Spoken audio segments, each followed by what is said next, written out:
अस्सलामुअलैकुम वरहमतुल्लाहि वबरकातुहू। Welcome to my kitchen.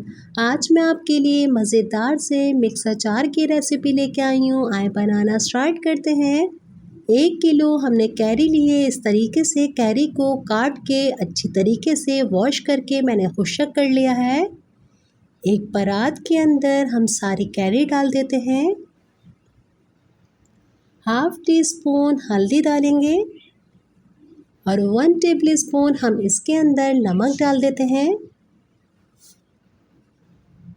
दोनों चीज़ों को हम हाथ से अच्छी तरीके से मिक्स करेंगे और ख़ास तौर पर आप अचार बनाते हुए सफाई का बहुत ज़्यादा ख्याल रखेंगे कि हाथ भी आपके अच्छी तरीके से वॉश और ड्राई होना चाहिए।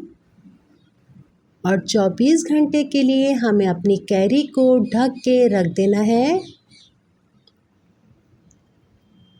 और हमारी कैरी को 24 घंटे हो चुके हैं और आप देख सकते हैं कैरी थोड़ी हमारी सॉफ्ट हो चुकी है और उसमें कितना पानी नज़र आ रहा है आपको।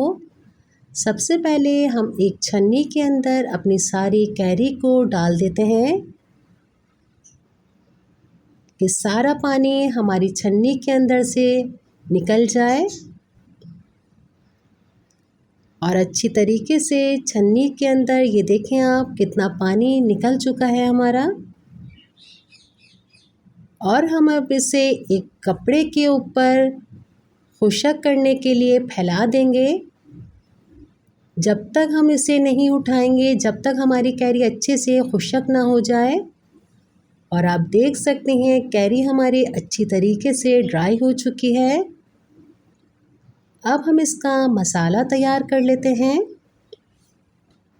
1 टेबल स्पून सौंफ लेंगे, 1 टेबल स्पून ज़ीरा, हाफ़ टी स्पून कलौंजी, हाफ़ टी स्पून मेथी दाना, हाफ़ टी स्पून ड्राई दाना और 1 टेबल स्पून हम साबुत धनिया लेंगे।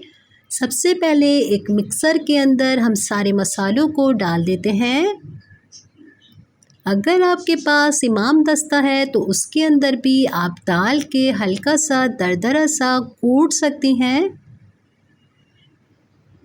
सारे मसालों को डाल के हल्का सा हम सिर्फ प्रेस करेंगे। और धनिया हमारे पास कूटा हुआ है, इसे बाद में यूज़ करेंगे। इसे मैं निकाल लेती हूँ पहले। आप देख सकते हैं मोटा मोटा मैंने दरदरा सा इसे मशीन से निकाल लिया है। इसी के अंदर हम कूटा हुआ धनिया मिक्स कर देंगे। मसाला हमारा तैयार है। और मिक्स अचार के लिए हम रसूड़े लेंगे, गंवार फली लेंगे, मोटी मिर्चें और लहसुन चाहिए हमें। सबसे पहले हम अपनी कढ़ाई के अंदर सरसों के ऑयल को अच्छा सा गरम कर लेंगे। अचार के लिए बेहतरीन होता है सरसों का ऑयल। इसी के अंदर हम सारे रसूड़ों को डाल देंगे। रसूड़ों को इतनी देर तक हमें फ्राई करना है कि इसके ऊपर हल्की हल्की सी झुर्रियाँ सी आने लग जाएं।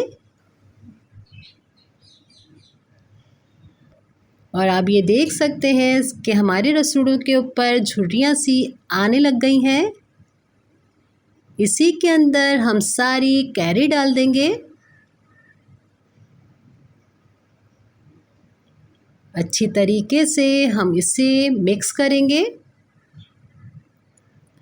सारे ऑयल के अंदर हमारी कैरी अच्छी तरीके से मिक्स हो जाए। इसी के अंदर हम गंवार फली, हरी मिर्चें और लहसुन डाल देते हैं। और जो हमने मसाले को तैयार किया था वो सारा मसाला इसके अंदर जाएगा, ये डाल देंगे। इसी के अंदर हाफ़ टी स्पून कुटी हुई लाल मिर्चें, हाफ़ टी स्पून लाल मिर्चें पाउडर डाल देते हैं। इसे हम मिक्स करेंगे। और इसी के अंदर हम हाफ़ टी स्पून नमक डाल देंगे। और ये हमारा बेहतरीन सा अचार तैयार हो चुका है। इसे आप ज़रूर ट्राई कीजिएगा और मुझे अपना फीडबैक ज़रूर दीजिएगा। अगर आपने मेरे चैनल को अभी तक लाइक नहीं किया तो जल्दी से लाइक कर दीजिए और फैमिली फ्रेंड में ज़्यादा से ज़्यादा शेयर कीजिए और सब्सक्राइब करके बेल आइकन के बटन को दबा दीजिए कि मेरी आने वाली मज़ेदार सी रेसिपी आप तक जल्द से जल्द पहुँचे। इंशाल्लाह नेक्स्ट रेसिपी के साथ मैं दोबारा हाज़िर होंगी। अपने घरवालों का बहुत ज़्यादा ख्याल रखिएगा। मुझे मेरी फैमिली को अपनी दुआओं में याद रखिएगा। अल्लाह हाफ़िज़।